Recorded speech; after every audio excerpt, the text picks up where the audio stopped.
Hi everybody.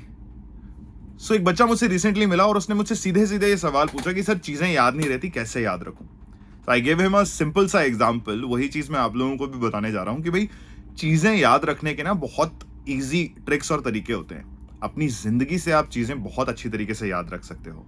और ऐसा हमने कई बार सुना भी होगा कि हमारे पेरेंट्स, हमारे एल्डर्स ये बोलते हैं कि भाई अपनी जिंदगी से कुछ सीखो, अपने दोस्तों की जिंदगी से कुछ सीखो। कभी कभी हमें ऐसा लगता है कि यार हमारी जिंदगी और हमारे दोस्तों की जिंदगी में तो ऐसा कुछ है ही नहीं कि जिससे कुछ याद रखा जा सके। लेकिन यकीन मानो दोस्त, ऐसा होता है। बहुत सारी चीजें ऐसी होती है जिनसे आप बहुत कुछ सीख सकते हो।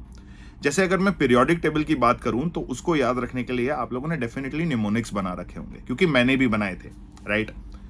बहुत सारे बच्चे ऐसे होते हैं जो एक सिंगल निमोनिक्स को याद रख लेते हैं, और कुछ बच्चे ऐसे होते हैं जो अपनी खुद की निमोनिक्स बनाते हैं, right. How are they doing it?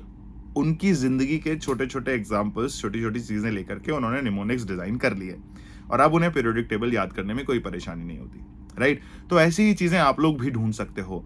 On the other hand, अगर मैं एक्सप्लिसिटली मेरा ही एग्जाम्पल आप लोगों को दूं तो भाई मेरी स्कूल टाइम में एक फ्रेंड हुआ करती थी जिसकी कोचिंग जो है 6:15 to 6:30 के बीच में छूटने वाली हुआ करती थी। मुझे एक दिन उससे मिलना था, तो मैंने उससे पूछा भाई कब कोचिंग से फ्री होगी। तो शी सेड 6:15 से 6:30 के बीच में फ्री हो जाऊंगी। अब मैं ऐसा इंसान हूं भाई जिसकी हिंदी थोड़ी सी कमजोर है, मतलब इतनी फ्लुएंट नहीं है, तो मुझे नहीं पता था कि 6:15 और 6:30 क्या होता है। तब किसी ने मुझे बताया कि भाई 6:15 इज 6:15 एंड 6:30 इज 6:30।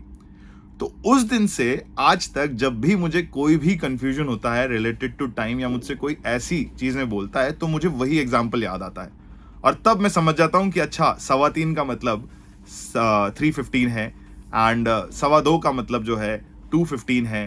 तो ऐसी छोटी छोटी चीजें आप लोगों की लाइफ में भी डेफिनेटली होती होंगी, उनको थोड़ा सा ऑब्जर्व कीजिए एंड उनसे चीजें याद रखने की कोशिश कीजिए। इससे होगा क्या, आपका जो ब्रेन है वो एक्चुअली क्विक फंक्शनिंग करने लगेगा और चीजों को याद बहुत अच्छे तरीके से करने लगेगा।